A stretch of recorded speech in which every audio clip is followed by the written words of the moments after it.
사역에 대해서 관심을 가지고 출발했다가 좀 어려움에 봉착하면은 글쎄 꼭 이 길만이 청년대학부 공동체 세우기를 하는 길인가, 또 청년대학부가 부흥하고 성장하는 길인가, 회의에 빠져서 중도에 포기하고 그냥 너무 전통적인 방식의 그 설교 위주의 그 라지 그룹 미팅으로만 이 청년대학부를 끌고 가려고 하는 가능성이 있습니다.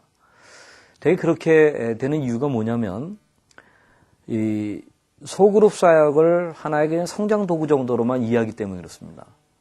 소그룹 사역은 교회의 원조라고 할 수 있는 예루살렘 그 초대교회의 교회 생활의 모습입니다. 이것은 하나의 목회 패러다임이라기보다는 저는 이 목회 패러다임, 바로 목회 패러다임이라고 생각합니다. 그러기 위해서는 초대교회의 생활을 좀 더 성경적으로 잘 알고 우리 자신뿐만 아니라 우리 청년 대학생들에게 이것을 가르치고 설득해낼 수 있어야 된다고 생각합니다. 그런 점에서 초대교회 생활의 가장 모형이라고 할 수 있는 사도행전 2장 42절부터 47절까지에 대한 좀 귀납적 성경 연구가 좀 필요한 것 같습니다. 제가 성경 말씀을 읽어봅니다. 저희가 사도의 가르침을 받아 서로 교제하며 떡을 떼며 기도하기를 전혀 힘쓰니라. 사람마다 두려워하는데 사도들로 인하여 기사와 표적이 많이 나타나니 믿는 사람이 다 함께 있어 모든 물건을 서로 통용하고 재산과 소유를 팔아 각 사람의 필요를 따라 나눠주고 날마다 마음을 같이하여 성전에 모이기를 힘쓰고 집에서 떡을 떼며 기쁨과 순전한 마음으로 음식을 먹고 하나님을 찬미하며 또 온 백성에게 칭송을 받으니 주께서 구원받는 사람을 날마다 더하게 하시니라. 자, 이 초대교회의 이 모습은 예수님이 십자가에서 죽으시고 부활하시고 승천하셔서 그 120문도가 마가의 다락방에서 열심히 성령을 대망하며 기다렸습니다. 기도하였습니다. 그럴 때 성령이 오순절날 강림하면서 초대교회가 폭발적으로 이루어진 것을 보게 되는데 수천 명의 초대교회가 이루어지게 되었습니다. 바로 이 사건은 성령 강림의 오순절 성령 강림의 그 사건 이후에 있었던 그 초대교회의 시기인 것을 보게 되는데, 여기 두 개의 중요한 장소가 언급되어 나옵니다. 하나는 성전이라는 곳입니다. 즉 성전에서 수천 명의 사람들이 사도의 가르침을 받기 위해서 모여든 것을 우리가 생각해 볼 수 있습니다. 그러면서 또 함께 이 초대교회 생활을 이들이 보였습니다. 그런가 하면 좀 작은 사이즈로 모이는 집에서, 글쎄 예루살렘의 집들이 그렇게 컸다고 생각하지 않습니다. 10명, 15명, 그 안팎에 어떤 모일 수 있는 그 공간 속에서 이 집에서 사람들이 모이는 일들을 했었습니다. 그러면 이들이 라지 그룹으로 또는 베리 라지 그룹으로 이 성전에서 또는 집에서 스몰 그룹 미팅을 가졌는데 무엇을 했느냐, 어떻게 했느냐 하는 것을 거기 말씀을 통해서 볼 필요가 있는데, 42절부터 한번 여러분들이 이런 식으로 표시해 보면서 한번 본문을 살펴보십시오. 저는 위에서부터 아래로 내려오는 이 양육적인 요소를 생각해 볼 수 있고, 또 우리가 밑에서 위로 하나님께로 올려보내는 이 예배적인 요소를 생각할 수 있고요.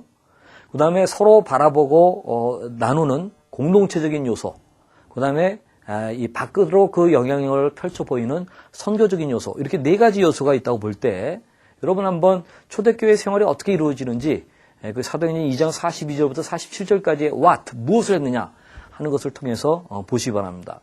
우선 저희가 사도의 가르침을 받았습니다. 이것은 양육적 요소죠. 위에서부터 아래로 내려오는 양육적인 요소죠. 또 서로 교제했다. 공동체적인 요소죠. 서로 바라보고 화살표가 안을 향하여 이렇게 모이는 것 같은 그러한 모습입니다. 또 떡을 뗐다. 공동체적인 요소죠.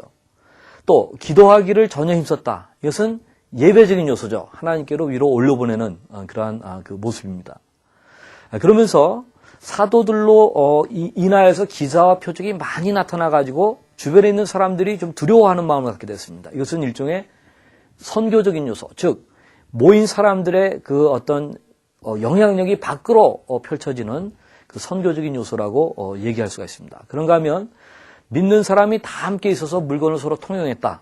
이것을 함께 바라보고 하는 공동체적인 요소라고 말할 수가 있습니다. 또 그러면서 이들이 재산과 소유를 팔아서 각 사람의 필요를 따라 나눠줬다. 이것은 공동체적인 요소이기도 하면서 저는 또 밖에 가난한 사람이 있으면 나눠주는 그런 선교적 요소도 마치 구제와 긍휼의 그 봉사사역이 있는 그런 것들을 보게 됩니다. 그런가 하면 이들이 또 집에서 떠볼 때는 공동체적인 요소가 있었죠. 기쁨과 순전한 마음으로 음식을 먹는 역시 공동체적인 요소가 있었죠. 또 하나님을 찬미하는 위로 올려보내는 예배적인 요소가 있었습니다. 이와 같이 양육적인 요소로서 사도의 가르침을 받는다든가 예배적인 요소로서 기도하기를 전혀 힘쓴다든가 하나님을 찬미한다든가 공동체적인 요소로서 서로 교제하고 떡을 떼고 물건을 통용하고 사람의 필요를 따라 재산을 좀 나눠주기도 하고 또 떡을 뗐다 음식을 먹었다 계속 강조되어서 또 여러 번 나옵니다.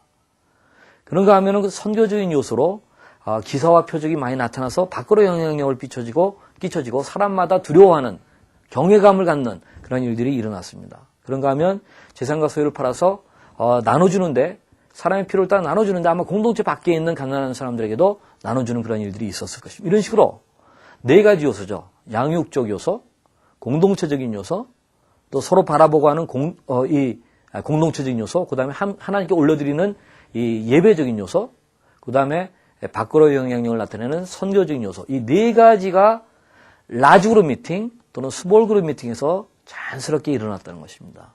그렇게 했을 때 소와 그 결과는 어떻게 됐느냐라는 것입니다.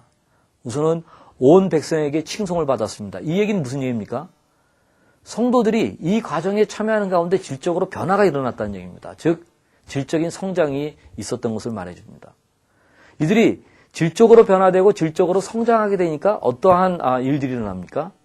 여기에 가입해서 여기에 일원이 되고자 하는 사람이 늘어났습니다. 즉 주께서 날마다 구원받는 사람의 수를 증가시켜줬습니다. 즉 양적인 변화와 양적인 성장까지 일어난 것을 볼 수가 있습니다. 이것이 우리의 사도행전 2장 42절부터 47절까지에서 볼 수 있는 그런 내용들입니다.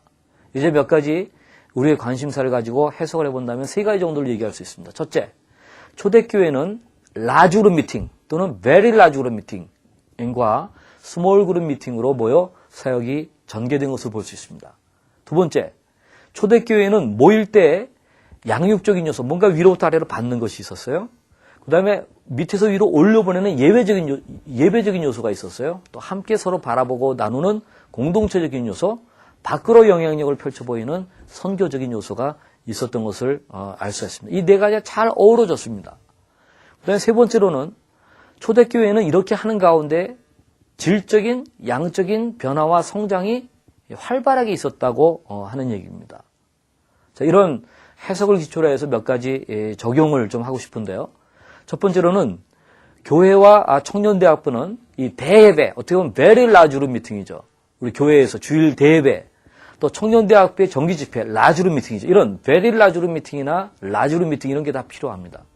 우리 청년대학생들은 이런 것에 다 참여해야 됩니다. 그러면서 동시에 소그룹 모임이 함께 활성화돼야 됩니다. 그래서 LGM과 SGM이 함께 가는 그런 환경을 만들어야 됩니다. 두 번째로 교회와 청년대학부가 건강하려면 이런 사도들의 가르침과 같은 그 강단 사역 이것이 굉장히 필요하고 또 사도들의 가르침을 소그룹으로 나누는 GBS니 GQS, 그룹 바이블 스터디니 그룹 콰이어 타임 시어링, 이 GBS와 GQS를 통한 양육 이런 것이 있어야 됩니다. 그런가 하면 기도와 찬양을 통한 예배, 또 서로 총체적인 삶을 나누는 그러한 공동체적인 교제, 그리고 복음에 합당한 삶을 사는 데서 하나님의 아름다운 덕을 선전하는 이 선교적인 요소가 반드시 균형 있게 좀 어우러져서 전개돼야 되는 것을 볼 수가 있습니다. 그다음에 세 번째로는 교회와 청년대학부의 질적인 성장, 양적인 성장이라는 것은 무슨 성장 자체를 추구하기보다도 어떤 건강 마인드를 가지고 이 네 가지 요소를 잘 하다 보면은 일어나는 결과적인 산물이라고 하는 것입니다. 즉 양육적인 일들, 또 모여서 함께 예배하는 거, 공동체적 서로 사랑을 깊이 나누는 거, 그런가 하면 그 밖으로 영향력을 펼쳐 보이는 거, 이 네 가지가 잘 일어나서 건강한 가운데 이런 것들을 하다 보면은 질적으로 변화되게 돼 있고 양적으로 하나님께서는 구원받는 자의 수를 늘어나도록 만드십니다. 이것이 청년대학부의 소그룹 사역을 이해하는 아주 핵심적인 그런 내용입니다.